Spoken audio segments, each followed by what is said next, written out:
Hello दोस्तों, आज की हमारी video to my fairy fancies जिसको सरोजनी नायडू जी ने लिखा है। ये पोएम 2 स्टेंजा का है, जिसमें कि दोनों स्टेंजा में सेम राइमिंग पैटर्न का यूज किया गया है और दोनों स्टेंजा में 7 लाइंस का यूज किया गया है। ऑलमोस्ट अगर हम लोग स्ट्रक्चर देखें तो दोनों का एक जैसा है। तो हम लोग पोइट्री को समझेंगे उससे पहले मैं थोड़ा टाइटल के अबाउट में बता देता हूँ। To my fairy fancies, fancy यानी कि imaginative thoughts. To my fairy fancies, तो यहाँ पे इस पोएम में सरोजनी नायडू के द्वारा अपने अंदर के जो इमेजिनेटिव थॉट्स हैं उसको डायरेक्टली एड्रेस किया गया है। और इमेजिनेटिव थॉट्स में भी कैसा, जो फेयरी हो यानी कि काफ़ी प्लेजरेबल हो, जो काफ़ी ही जॉयफुल हो, वैसे थॉट्स को एड्रेस किया गया है। तो हम लोग यहाँ पे अब पोएम को समझते हैं, डिस्कस करते हैं। Nay no longer I may hold you in my spirit's soft caresses. I यानी कि सरोजनी नायडू खुद, यू यानी कि जो काल्पनिक बातें हैं उनकी माइंड में, उनको यहाँ पे डायरेक्टली बोला जा रहा है कि शायद मैं तुम्हें अब अपने पास नहीं रख पाऊँ। अपने दिल में जो तुम्हें अभी तक संभाल के रखते आ रही थी वो शायद अब नहीं रख पाऊँगी। जैसे अगर हम लोग कहीं बैठे होते हैं तो हमारे माइंड में कुछ ना कुछ थॉट्स चलते रहते हैं जो कि बिल्कुल भी रियल नहीं होते, बल्कि फुल्ली फिक्शनल होते हैं, पूरी काल्पनिक बातें होते हैं। उन सभी के बारे में वो जो हमारे माइंड का एक प्रोसेस चलते रहता है उसके बारे में सरोजनी नायडू यहाँ पे बोलती हैं कि अब मैं तुम्हें अपने पास नहीं रख पाऊँगी। वो जो पहले तुम्हें संभाल के रखा करती थी वो शायद अब पॉसिबल नहीं है। Not like lotus leaves infold you in the tangles of my tresses. अब इसका क्या मतलब है, जैसे लोटस जो होता है ना फ्लावर, वो अगर हम लोग वाटर के ऊपर देखें तो वो काफ़ी ब्यूटीफुल दिखता है और दिखने में काफ़ी अच्छा लगता है, एट्रैक्टिव पूरा लगता है। बट जब हम लोग उसके वाटर के नीचे का देखते हैं तो उसके जो ब्रांचेस होते हैं वो काफ़ी आपस में उलझे हुए रहते हैं। कुछ इसी तरह है हमारी काल्पनिक बातें। जब हमारे माइंड में वो इमेजिनेटिव थॉट्स, वो काल्पनिक बातें चल रही होती हैं, तब तो हमें बहुत ही अच्छा लगता है कि मैं कोई सुपर हीरो बन गया हूँ, ये बन गया हूँ, प्राइम मिनिस्टर बन गया हूँ या फिर कुछ, ये सब सोच के तो काफ़ी अच्छा लगता है। बट जब हम लोग इसके बारे में थोड़ा डीपली सोचते हैं तब ये काफ़ी ही उलझाऊ सा होता है कि सुपर हीरो है तो उसको कितना सारा स्ट्रगल करना पड़ता होगा, वो अपने फैमिली से कितना हमेशा दूर रहता होगा। ये सारी बातें काफ़ी उलझाऊ हैं। ठीक इसी तरह जैसे कि लोटस ऊपर से काफ़ी ब्यूटीफुल होता है और नीचे से काफ़ी उलझाऊ। तो यहाँ पे सिमिली का यूज करते हुए कंपैरिजन किया गया है।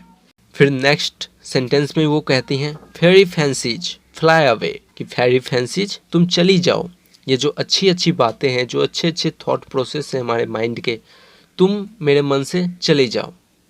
To the white cloud wildernesses fly away, और तुम उजले बादलों के पास चले जाओ। ये जो उजले बादल होते हैं ये हमेशा इधर से उधर भटकते रहते हैं।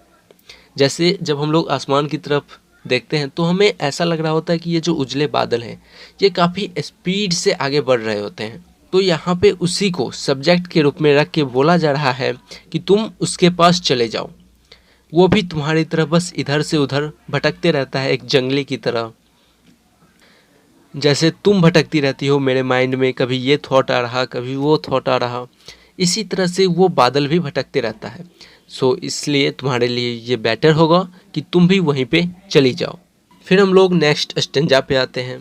Nay no longer ye may linger with your laughter lighted faces. फिर यहाँ पे सरोजनी नायडू कहती हैं कि तुम अपनी जो इन हल्की हल्की बातों में मुझे अभी तक फंसा के रखे हुए थे, ये मैं अब और ज़्यादा नहीं रखूँगी।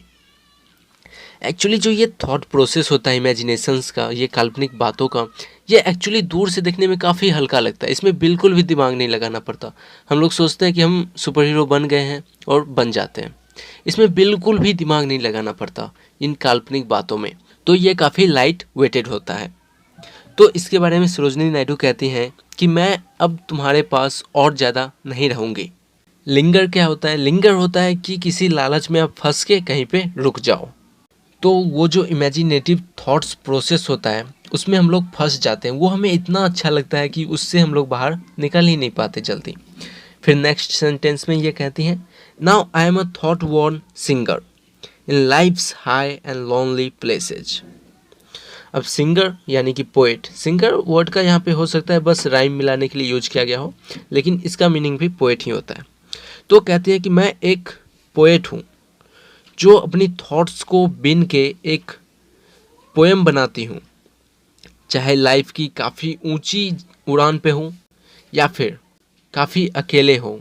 बेसिकली इस लाइन का मीनिंग है कि पोएट कहती हैं कि मैं एक पोएट हूँ और मेरे माइंड में जो ये इमेजिनेटिव थॉट्स आते रहते हैं, मैं उनमें से अच्छे थॉट्स को चुनता हूँ और उसे अपने पोएम में उतार देती हूँ।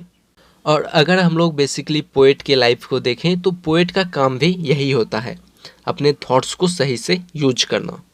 फिर आगे कहती हैं fairy fancies fly away to bright wind inwoven spaces, fly away. कि फेयरी फैंसीज काल्पनिक बातें तुम चली जाओ, कहाँ चली जाओ? तो bright wind inwoven spaces, यानी कि जो स्पेस है वहाँ पे, जो हवाओं से भरा हुआ जो स्पेस है वहाँ पे तुम चली जाओ। और ब्राइट यानी कि जिस तरह से ये जो काफ़ी अट्रैक्टिव होती हैं काल्पनिक बातें, ठीक उसी तरह से वो स्पेस जो है सो वो भी काफ़ी ब्राइट है, वो भी काफ़ी अट्रैक्टिव है, लोगों को अपनी तरफ अट्रैक्ट करता है।